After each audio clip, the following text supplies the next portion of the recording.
बिस्मिल्लाहिर्रहमानिर्रहीम।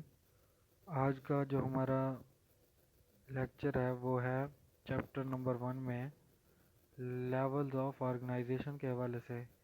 तो आइए स्टार्ट करते हैं।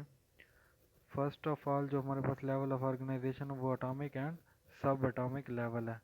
तमाम किस्म के जो जानदार हैं या बेजान चीज़ें हैं जो वज़न रखती हैं और जगह घेरती हैं वो मैटर के अंदर आती हैं, और तमाम लिविंग और नॉन लिविंग जो मैटर होता है छोटे छोटे सिंपल यूनिट्स का बना होता है, जिनको हम क्या कहते हैं, एटम्स। अब एटम्स के अंदर फिर हमारे पास सब एटॉमिक पार्टिकल्स आ जाते हैं जो एटम को बनाते हैं। अब उनके अंदर हमारे पास इलेक्ट्रॉन, प्रोटॉन एंड न्यूट्रॉन्स आ जाते हैं। आप शक्ल में देख सकते हैं कि हमारे यहाँ जो एटम है इसके सेंटर में न्यूक्लियस होता है जिसमें प्रोटॉन और न्यूट्रॉन होते हैं, और इसके गिर्द जो होते हैं ना इलेक्ट्रॉन रिवॉल्व कर रहे होते हैं। तमाम किस्म के जो मैटर होते हैं ना उनकी बुनियादी इकाई जो है वो एटम ही है। तो यहाँ से ही लेवल्स ऑफ ऑर्गेनाइजेशन का स्टार्ट होता है। इसके बाद जो हमारे पास लेवल ऑफ ऑर्गेनाइजेशन आ जाता है वो है मॉलिक्यूलर लेवल। तमाम जो जानदार होते हैं उनके अंदर मुख्तलिफ जो एलिमेंट्स होते हैं उनके जो एटम्स हैं जब वो कंबाइन होते हैं आयनिक और कोवलेंट बॉन्डिंग के साथ तो वो कंपाउंड्स बनाते हैं। जो स्टेबल कंपाउंड या स्टेबल फॉर्म हासिल होती है उसको हम मॉलिक्यूल कहते हैं। कहने का मतलब ये है एटम्स मिलकर क्या बनाते हैं, मॉलिक्यूल। अब वो मॉलिक्यूल हमारे पास दो तरह के हो सकते हैं। माइक्रो मॉलिक्यूल्स भी हो सकते हैं जिनका मॉलिक्यूलर वेट कम होता है, जैसे carbon dioxide and water. Macro molecules भी हो सकते हैं जिनका मॉलिक्यूलर वेट हाई होता है। मिसाल के तौर पर हमारे पास स्टार्च आ जाती है एंड प्रोटीन्स आ जाती हैं। इसके अलावा जो एक और कैटेगरी बनाई गई है मॉलिक्यूल्स की वो है ऑर्गेनिक एंड इनऑर्गेनिक। तो ऑर्गेनिक मॉलिक्यूल ऐसे होते हैं जिनमें कार्बन और हाइड्रोजन दोनों बैक वक्त मौजूद होंगे। तो वो कौन सा मॉलिक्यूल होगा, ऑर्गेनिक।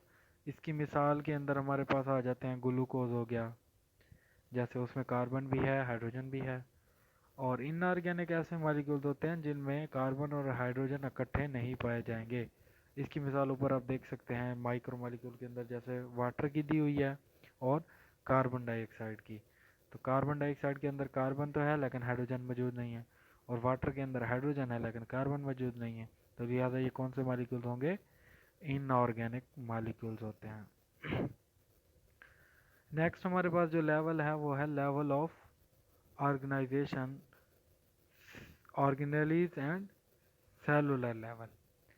तो याद रखिएगा जब माइक्रो और मैक्रो मॉलिक्यूल्स एग्रीगेट होते हैं, एक दूसरे के साथ मिलते हैं, अरेंज होते हैं, तो उनके नतीजे में ऑर्गेनेल्स बनते हैं। पहले भी पढ़ चुके हैं कि ऑर्गेनेलीज जो होती हैं ऐसी स्ट्रक्चर्स होती हैं सेल के अंदर जो एक खास काम सर अंजाम दे रही होती हैं।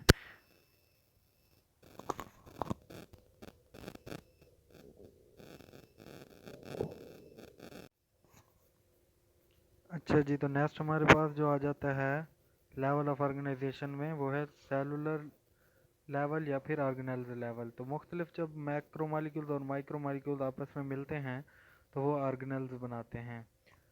ऑर्गेनेल्स जो होते हैं ना वो सेल के अंदर एक खास काम सर अंजाम दे रहे होते हैं। ये प्लांट्स, एनिमल सेल्स के अंदर, सब के अंदर मौजूद होता है, और तमाम जानदार सेल्स के बने हुए होते हैं। इनकी तकरीबन जो तादाद होती है वो ट्रिलियंस ऑफ सेल्स होते हैं जो ऑर्गेनिजम्स को बना रहे होते हैं।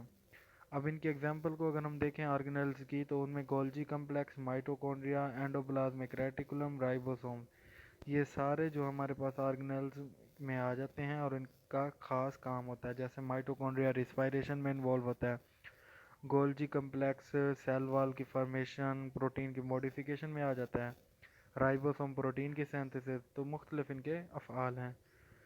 आगे हमारे पास ये एक पॉइंट याद रखने वाला वो ये है कि प्रोकैरियोट्स के अंदर ऑर्गेनेल्स की तादाद लिमिटेड होती है, यानी उनमें कम ऑर्गेनेल्स होते हैं। जबकि हमारे पास जो दूसरे यूकैरियोट्स होते हैं उनके अंदर ऑर्गेनेल्स की तादाद बहुत ज़्यादा होती है और वो डबल मेम्ब्रेन वाले इसमें आ जाते हैं। नेक्स्ट हमारे पास जो लेवल ऑफ ऑर्गेनाइजेशन है वो है टिश्यू लेवल। इस लेवल ऑफ ऑर्गेनाइजेशन के अंदर हम सबसे पहले देखते हैं टिश्यूज़ क्या होता है। तो याद रखिएगा, एक ही किस्म के सेल्स जब आपस में ऑर्गेनाइज होते हैं, तरतीब देकर शीट्स की शक्ल इख्तियार कर लेते हैं या फिर बंडल्स की शक्ल इख्तियार कर लेते हैं, और इन सेल्स का फंक्शन भी सेम हो, तो ये क्या बनाते हैं, हमारे पास टिश्यूज़। अब यहाँ पर एग्जांपल्स दी गई हैं। मसल टिश्यू भी हो सकता है, ग्लैनुलर टिश्यू भी होता है, जाइलम एंड फ्लोएम टिश्यू। शुरू वाले जो टिश्यू है मसल एंड ग्लैनुलर, ये एनिमल टिश्यूज़ हैं। जाइलम एंड फ्लोएम जो है वो प्लांट टिश्यूज़ हैं। तो इनके स्पेसिफिक फंक्शन है, ये एक ही किस्म के सेल्स के बने हुए होते हैं। मिसाल के तौर पर अब मसल टिश्यू है वो मूवमेंट के अंदर आ जाता है, ग्लैंडुलर टिश्यू सिक्रीशन में, जाइलम टिश्यू जो होता है पानी को कंडक्ट करवाता है प्लांट के अंदर, और फ्लोएम टिश्यू जो होता है फूड को कंडक्ट करवाता है from the aerial part of the plant to the lower part. तो ये हमारे पास लेवल ऑफ ऑर्गेनाइजेशन है। बाकी के जो नेक्स्ट लेवल ऑफ ऑर्गेनाइजेशन रहते हैं वो इंशाल्लाह हम नेक्स्ट वीडियो के अंदर कंपाइल करेंगे। तो फ़िलहाल हमारा यहाँ तक लेक्चर कंप्लीट होता है। बायोलॉजी प्रेपरेशन चैनल को सब्सक्राइब करें, लाइक करें, और इंशाल्लाह नेक्स्ट वीडियोस में हम इसका मुकम्मल लेक्चर लेंगे।